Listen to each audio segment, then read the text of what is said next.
Pizza lovers ഉണ്ടെങ്കിൽ ഇവിടെ come on. ഇന്ന് നമ്മൾ ഉണ്ടാക്കാൻ പോകുന്നത് നല്ല അടിപൊളി ചിക്കൻ പിസ്സ ആണ് കേട്ടോ. ഈ പിസ്സ എനിക്ക് കുറെ മുമ്പേ ഓർഡർ വന്നതാട്ടോ. ഓർഡർ വന്നത് വേറെ ആരുമല്ല, അഫ്സുഖാന്റെ സ്വന്തം ഏട്ടന്റെ മോനാണ് കേട്ടോ. അവന്റെ ഓരോ വീഡിയോസ് കണ്ടിട്ട് എനിക്ക് സൗദിയിലുള്ള ടൈമിൽ ഇങ്ങനെ മെസ്സേജ് ചെയ്യും. നാട്ടിലെത്തിയ ഉടനെ അവനും ഇതൊക്കെ ഉണ്ടാക്കി കൊടുക്കണമെന്നാണ് കേട്ടോ അവന്റെ ഓർഡർ. അങ്ങനെ ഓന്റെ ആഗ്രഹം പ്രമാണിച്ചിട്ടാട്ടോ ഞാൻ ഇത് ഉണ്ടാക്കാൻ നിന്നത്.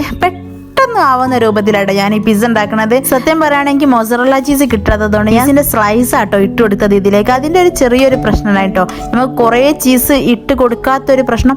പക്ഷെ സംഭവം സെറ്റ് ആയിരുന്നു കേട്ടോ. ഞാൻ ഈ ചീസ് ഉണ്ടല്ലോ മെൽറ്റ് ആയതിനു ശേഷം ഒന്നും കൂടി സെറ്റ് ആയിക്കോട്ടെ വെച്ചിട്ട് ഒന്ന് മറിച്ചിട്ട് കൊടുത്തിരുന്നു കേട്ടോ.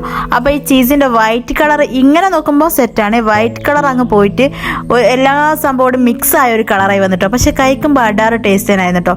നമ്മൾ എപ്പോഴും ടേസ്റ്റ് നോക്കണം അഫ്സുഖല്ലാത്തത്. എനിക്കിത് ഓർഡർ തന്ന ആളെ കൊണ്ട് തന്നെ റിവ്യൂ പറയിപ്പിക്കാന്ന് ഞാൻ വിചാരിച്ചു കേട്ടോ. ഓൻ പറയുന്നത് ഒരു രക്ഷയില്ല, അടാറ് ടേസ്റ്റ് തന്നെയാണെന്നാണ്. അപ്പം നിങ്ങളൊന്ന് ട്രൈ ചെയ്ത് നോക്കിയാൽ. അപ്പോൾ ഓക്കെ, ബൈ.